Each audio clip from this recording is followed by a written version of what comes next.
In this video lecture, I'm going to teach you how to return generated random numbers in C programming language.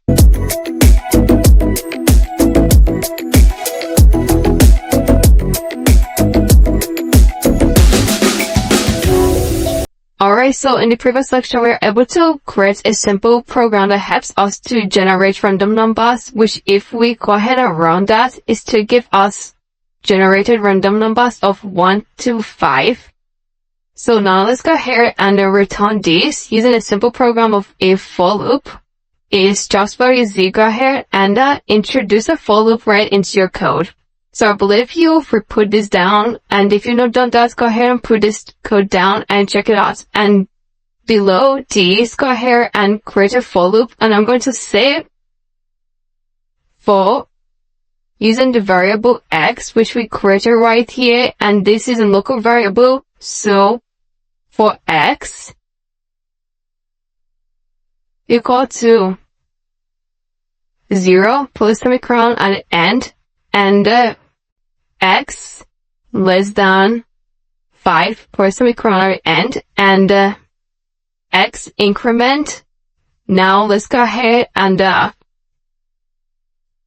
create just write print f, and in here I'll go ahead and say the returned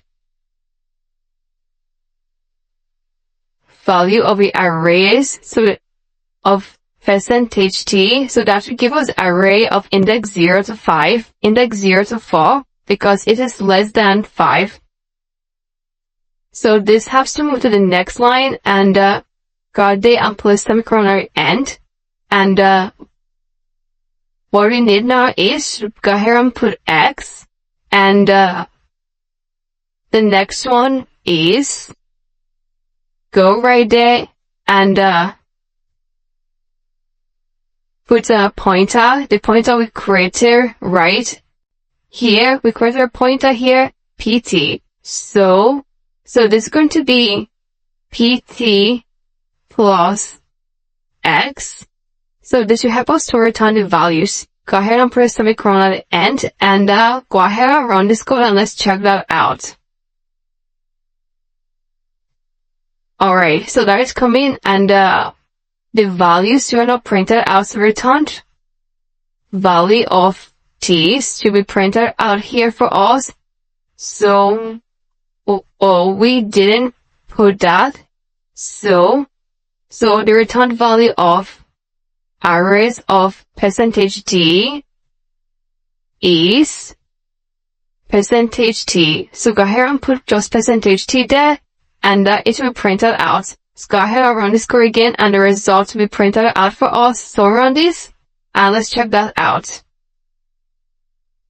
Alright, so we can see that the value of number is 5100, and go ahead and the return value of index 0 is 5100. Is go ahead and return the values back for us. And I hope you can see that it exactly the same thing. And if you run this code again, it will generate different random numbers and return the values for us again. So you can see that. So that's how I can just do a simple return value of what it would generated using a for loop. Just a for loop system will help you to do that, and a while loop can also help you to do that by just putting this condition right there. So this is how to return the values of the generated random numbers in C programming language using a simple for loop system, and you go ahead and put this down in your own system. And if you have any question under this video lecture, please use the question and answer section, and I'm going to get back to you as soon as possible. Thank you so much, and I'm going to see you in the next video lecture.